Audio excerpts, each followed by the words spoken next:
So we decided to have this conversation because of what's going on with you in Canada. Oh, yeah. And that your clinical psychology license is in jeopardy because you have opinions about politics that they disagree with, which is a very dangerous and bizarre turn of events. Well, it's your fault, actually. I told you, I think, a week or so ago when we talked about this.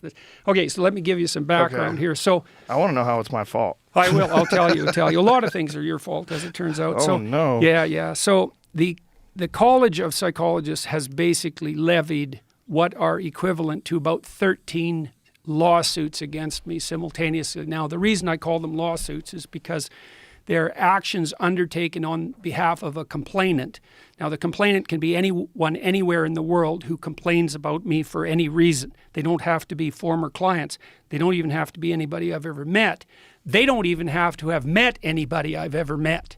So, So it could be someone online. Well, it is. All this is pretty much, all these complaints are someone online. None of them are my clients, although half of them claim to be falsely. And the college didn't throw out their complaints despite that. So, which is really quite interesting. And what are the complaints? Well, okay, let's see. The one complaint is about the tweet I made about Ellen or Elliot Page, and when I said that a criminal physician cut off her breasts and that pride was the sin. So now I'm in trouble again because I just said the same thing. One was about Sports Illustrated cover that featured that overweight model, and I tweeted out "not beautiful," and I guess that was something like fat shaming. I don't remember exactly what the charge was. And then I criticized Justin Trudeau and a former staff member of Justin Trudeau and Jacinda Ardern. I made a joke about her. I was going to New Zealand, and the New Zealand leftist press was freaking out, and I made this joke about bringing my alt-right trolls to New Zealand, and then I put in parentheses, or maybe they're just, ordinary people who are trying to clean up their rooms. So apparently that was casting the profession into disgrace. And then they submitted, one complainant from the U.S. submitted the entire transcript of our last discussion. So, I don't know how to defend myself against that, because apparently everything I say, and apparently everything you say too, is bringing the profession of psychology into disgrace. And I think they're most upset in that case about my comments about the inadequacy of climate models. And so, part of the reason I'm pursuing this action with regard to the Ontario College of Psychologists, well, there's two reasons, really. Three. One is, leave me the hell alone, guys. You've been on my case nonstop for 7 years. Not once before that, in 20 years of practice. There's no complaints ever levied against me.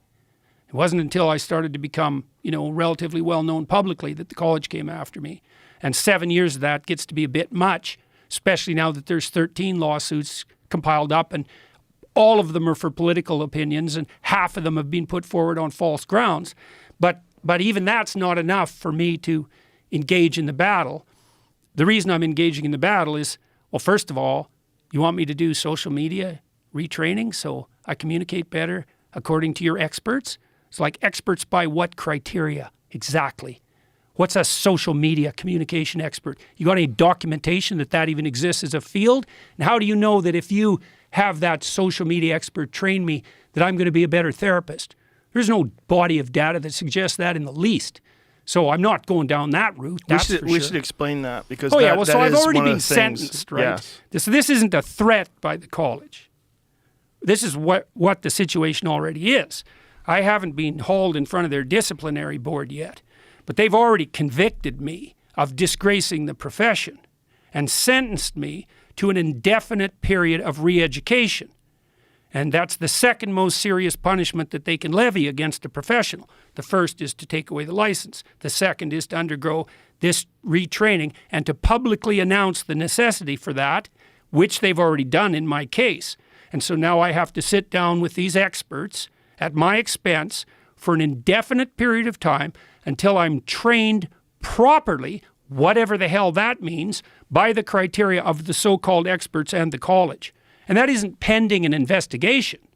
That's already in place. It's such a wild request, too. Retraining, just even the way they phrase it, it's so bizarre, so Orwellian. Yeah. Yeah. Well, like I said, it's your fault, Social you know, because media. it's the whole transcript of our last conversation. I don't imagine they'll be that happy with this one. So, but the other reason I'm pursuing it, and to the degree that I'm able to keep my head clear during this process, because it definitely makes me angry, and really made me angry over Christmas when I was spending Christmas going through the minutiae of all these bloody lawsuits, trying to figure out what the hell they were up to, instead of, you know, taking a bit of a break and having some time with my family. And so I was very upset about that. But to the degree that I'm upset about it, I'm not doing it right, because this can't be personal, can't be about me. Part of the reason that I want to pursue this, and part of the reason we're pursuing an objection to what they're doing on Charter of Rights grounds in Canada, is because they're interfering with my freedom of conscience and speech. And again, it isn't even the case that the reason that that's a problem is because it's about me. The reason it's a problem is because the colleges in general, like the regulatory boards of professionals, are doing this to everyone. Lawyers, physicians, teachers, massage therapists. There's all these licensed professions. And if you're a licensed profession, the government establishes a board of your peers to regulate conduct of the professionals. Now, and in a functional time, all that happens then is that generally the people who get in trouble with their own clients, right? With the people they've been dealing with directly. And then the board steps in on the side of the person who's been injured by a pathologically practicing professional. And fair enough. But now it's been weaponized, and it's been weaponized as a political tool too. And it's not like activists don't know that.